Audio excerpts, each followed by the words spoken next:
Assalamualaikum warahmatullahi wabarakatuh.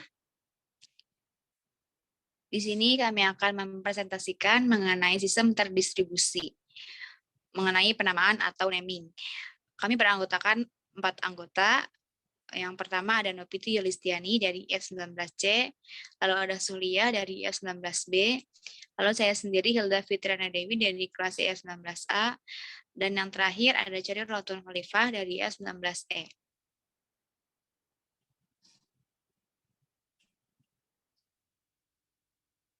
Penamaan. Nama digunakan untuk secara unik mengenali entitas di dalam sistem terdistribusi.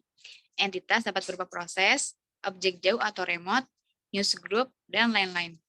Nama dipetakan ke lokasi entitas menggunakan name resolution. Contoh resolusi nama ada pada gambar berikut.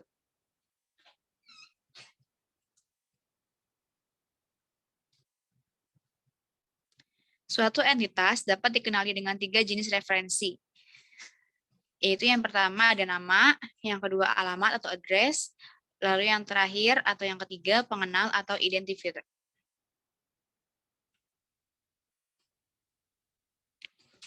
Sistem penamaan sederhananya merupakan suatu middleware atau membantu urusan resolusi nama. Sistem penamaan dapat dikategorikan ke dalam 3 kelas berdasarkan pada cara pemberian namanya. Yang pertama ada penamaan flat, yang kedua penamaan terstruktur, dan yang terakhir ada penamaan berbasis atribut. Dalam penamaan flat, identifier merupakan bit-bit string yang acak atau dikenal sebagai nama flat atau tak terstruktur. Nama flat tidak mengandung informasi apapun mengenai bagaimana menemukan suatu entitas. Akan dipelajari 4 jenis mekanisme resolusi nama untuk nama flat, yaitu yang pertama ada broadcasting, ada forwarding pointers, yang ketiga ada pendekatan berbasis home, yang terakhir atau yang keempat ada distribute hash table atau DHTS. Selanjutnya akan dibacakan oleh Saudari Noviti Yulistiani. Padanya akan persilahkan. Terima kasih. Sini ada chord. Chord menyematkan suatu m-bit identifier atau dipilih secara acak kepada setiap node. Selain itu, ia memetakan setiap entitas ke suatu node. Pemetaan entitas ke node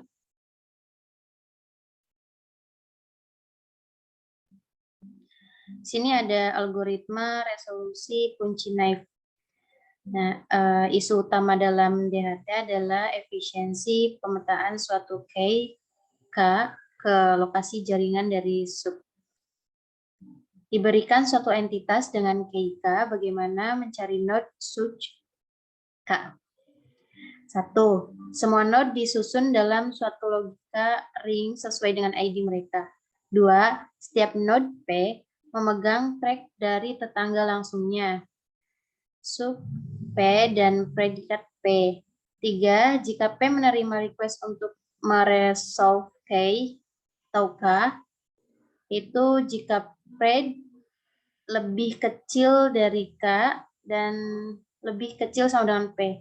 Node P akan menanganinya.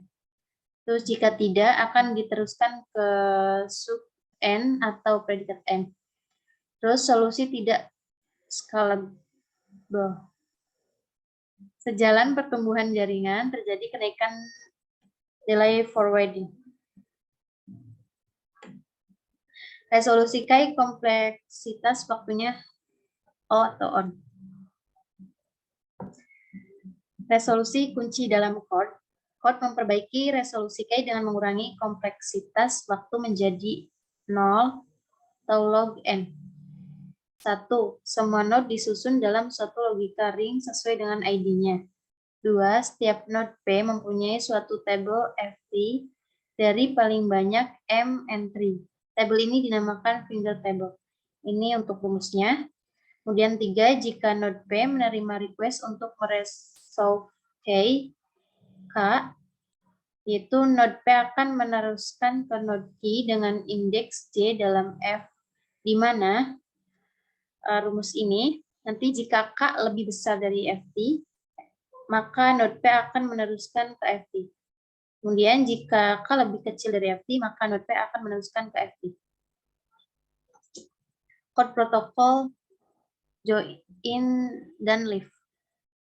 Dalam sistem distribusi skala besar, node-node secara dinamis join dan leave secara sukarela atau karena kegagalan.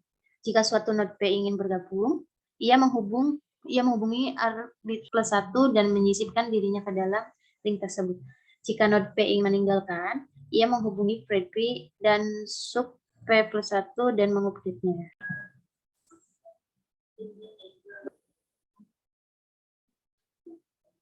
Chord Protocol Update Finger Table. Untuk suatu node key, FT harus up to date. Ia merujuk ke next node dalam ring tersebut. Untuk protokol, secara berkala request sub key plus 1 untuk return. Predikat sub key plus 1. Jika key sama dengan pred, sub buka kurung key plus 1, maka informasinya up to date. Jika tidak, suatu node baru P telah ditambahkan ke ring sehingga key lebih kecil dari P lebih kecil dari sub, terus key plus 1. Nah, di sini ada FT sama dengan P. Request P untuk update, predikat atau kurung P sama dengan key. Dengan cara serupa, node P mengupdate setiap entry I dengan mencari sub atau kurung P tambah 2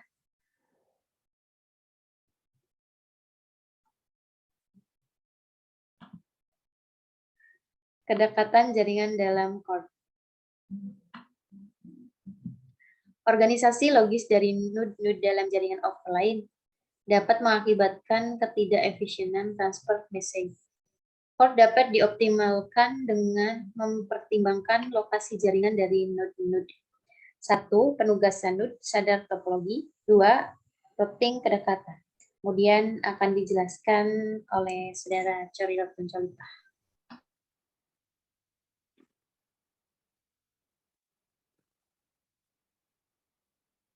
Baik, terima kasih. Di sini ada penamaan terstruktur. Nama terstruktur tersusun dari nama human readable, sederhana. Nama-nama diatur dalam suatu struktur tertentu. Contohnya, file system menggunakan nama terstruktur untuk mengidentifikasi file-file. Ada alamatnya yaitu home, _user_read, _work, _this system, _naming.txt. Website dapat diakses melalui nama terstruktur, yaitu husni.trunojoyo.ac.id.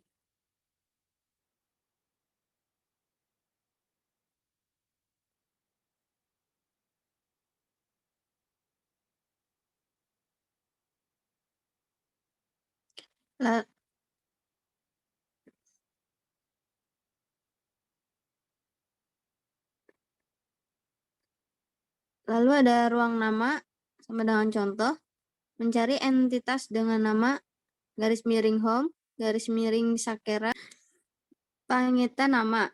Ruang nama dapat secara efektif digunakan untuk mengaitkan atau menghubungkan membuka link dua entitas berbeda. Dua jenis link dapat hadir antara node-node. Yang pertama, hard links. Yang kedua, symbolic links. Next.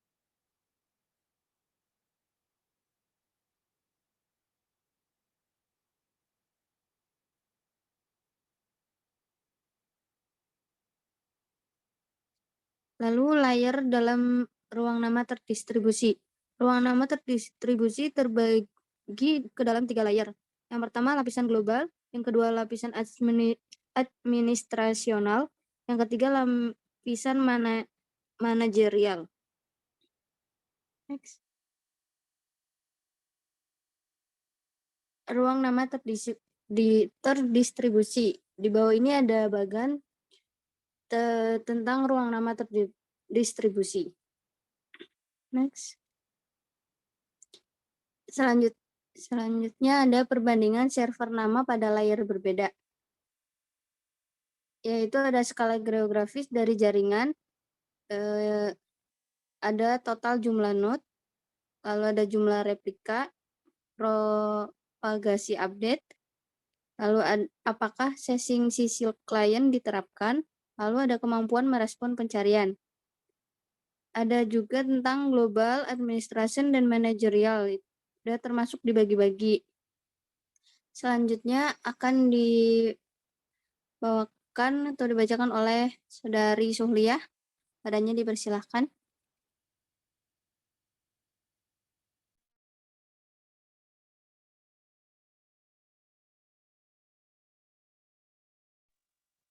Oke, baik.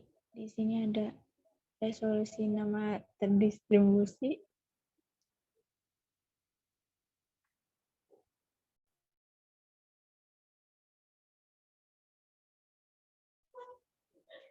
Nah, di sini ada resolusi nama terdistribusi bertanggung jawab untuk memetakan nama-nama ke alamat dalam suatu sistem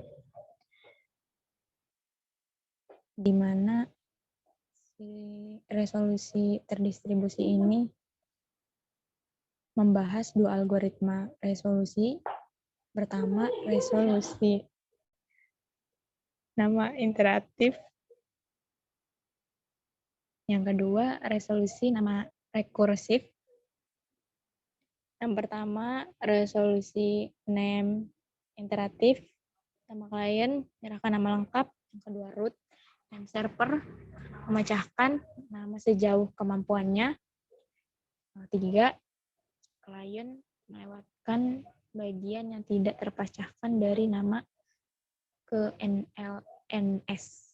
Lalu yang keempat, NLNS memecahkan nama sejauh kemampuannya.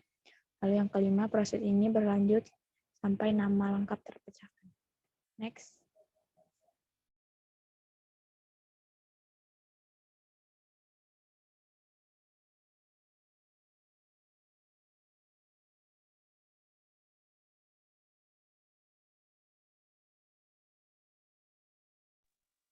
Nah, di sini ada resolusi nama interaktif, contohnya seperti di gambar ini ya, bisa dilihat pakai mata.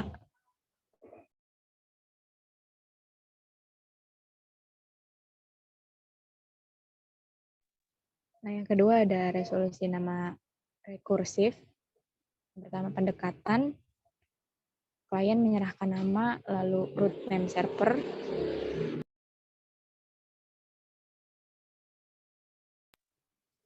Lalu ada kekurangannya, biaya besar pada server nama, terutama pada server nama tinggi. Next. Nah, di sini juga ada contoh resolusi nama rekursif. Bisa dilihat pada gambar ini. Nah, di sini ada penamaan berbasis atribut.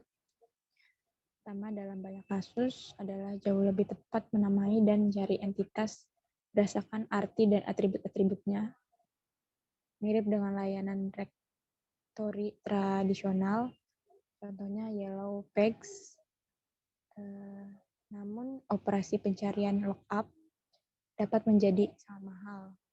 Lalu, solusinya ini mengimplementasikan layanan directory dasar sebagai sebuah database yang akan dibahas Lightweight Directory Access Protocol, suatu sistem contoh yang menggunakan penamaan berbasis atribut. Next.